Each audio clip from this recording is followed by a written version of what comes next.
আমার জায়গায় যদি কোনো একটা মেয়ে ভিডিওটা আপলোড করতো তাহলে প্রত্যেকটা ছেলে তার পুরো ভিডিওটা ওয়াচ করতো। এমনকি কত সুন্দর সুন্দর কমেন্ট যে করতো, বলতো আপু আপনি কি আমার সাথে 1v1 করবেন, আপু আপনি না অনেক ভালো গেম প্লে করেন, আপু আপনার সাথে আমি অ্যাড হইতে চাই, আরো কত সুন্দর সুন্দর কমেন্ট যে করতো রে ভাই।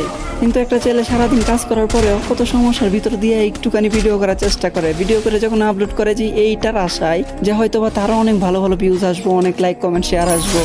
লাইক কমেন্ট তো দূরের কথা ভাই, ভিউজই আসে না, 1-150 ভিউজে যায় আটকে যায়। আর এই জায়গাতেই কোনো মেয়ে যদি নর্মাল এডিট করে, কোনো রকম এডিট ছাড়া ভিডিও খালি রেকর্ড করে আপলোড করে দেয়, তারপরে হাজার হাজার ভিউজ হয়ে যায়। আমি এটা বলতে চাইতেছি না যে মেয়েদেরকে কেউ সাপোর্ট করো না, হ্যাঁ মেয়েদেরকেও সাপোর্ট করো, কিন্তু হ্যাঁ পাশাপাশি ছেলেদেরকেও করো। একটা ছেলে যে কত কষ্ট করে ভিডিও বানায়, কতটুকু আশা নিয়ে ভিডিও বানায়, এটা কি তোমরা জানো? আচ্ছা আমি অন্যদের কথা বাদ দিলাম, আমার নিজের বিষয়টাই বলি যে আমি 12 থেকে 13 ঘন্টা কাজ করার পরেও আমি কতটুকু কষ্ট করে ভিডিও আপলোড দিই তোমাদের থেকে একটু ভালোবাসার আশায়। আর আমি আমার নিজের জন্য কখনোই সাপোর্ট চাই না তোমাদের থেকে। আমার কথা হলো আমার ভিডিওগুলো যাদের কাছে ভালো লাগে তারা তো অবশ্যই করবো, এটা তো আর আমার বলতে হবে না, তাই না? আমি সাপোর্ট তাদের জন্য চাইতেছি যারা অনেক কষ্টের পরেও কোনো রকম ভিউজ পাইতেছে না।